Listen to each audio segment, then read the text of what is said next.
ITFM 103 et Cam News 24 émettant depuis Garoua. Madame, Monsieur, bienvenue à la revue de presse spéciale. Le hebdomadaire Dicalo à la une. Lutte contre Boko Haram, l'appui décisif des États-Unis. C'est ce qu'il faut retenir principalement de l'audience accordée par Paul Biya vendredi dernier à un haut gradé de l'armée américaine, nous dit le hebdomadaire Dicalo à la page 5.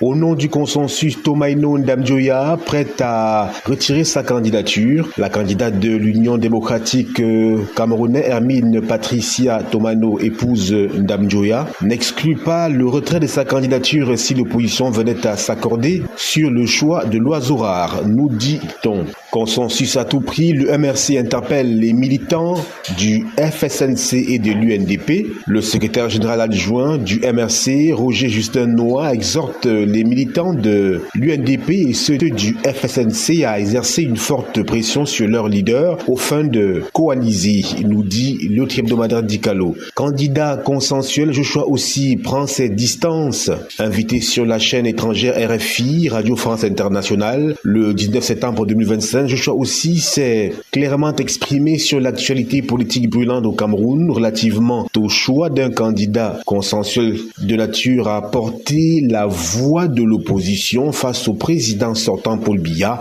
le 12 octobre prochain. Lu ailleurs, Jean-Baptiste Plaka critique l'inconséquence des opposants africains. Pour l'éditorialiste Jean-Baptiste Plaka, les opposants africains sont pour l'essentiel responsables de la longévité des régimes qu'ils sont censés combattre dans leur pays. C'est le point de vue qu'il a défendu dans sa chronique diffusée samedi sur les ondes de RFI et intitulée « Et vive l'inconséquence des opposants ». Littérature, la vie de Paul Biya en bande dessinée par Manaouda Malachi, le ministre de la Santé publique.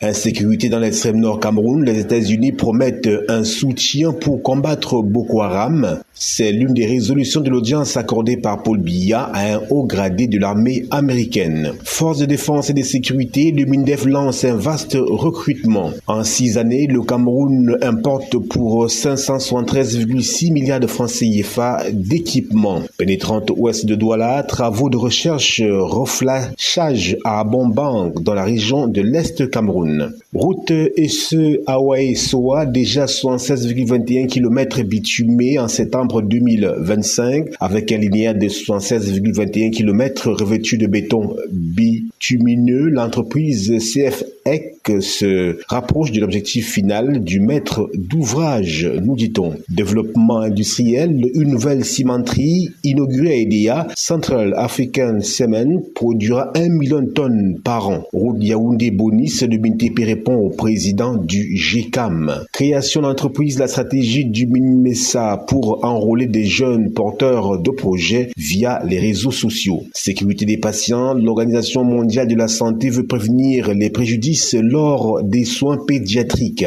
Prise en charge des patients, les spécialistes jouent la carte du silence. Les patients dénoncent. Selon une étude, des boissons vendues au Cameroun sont impropres à la consommation. Douala Bolaberi, Kamwatsa mène des actions pour améliorer l'offre en eau potable. CDC, l'État solde de 15,7 milliards de francs CFA d'arriérés de salaire. Énergie solaire, 28,6 MW bientôt disponibles à Marois et à Guider. Intercommunauté sportive, faire du sport un pilier du développement territorial. Ligue africaine des champions, fortune diverse pour les clubs camerounais. Colombe rate le coach face à Jaraf. Aigle tombe face aux Ivoiriens. L'actualité à l'international, Moyen-Orient, le Royaume-Uni, le Canada et l'Australie reconnaissent officiellement l'État de Palestine. Retour sur le continent africain Guinée, les électeurs votent sur le projet d'une nouvelle constitution. Voilà, madame, monsieur, c'est la fin de la revue de presse spéciale faite par MBF Media Productions, émettant depuis Garoua sur ITFM 103 et Cam News 24 Télévision. Restez en compagnie de nos programmes qui se poursuivent.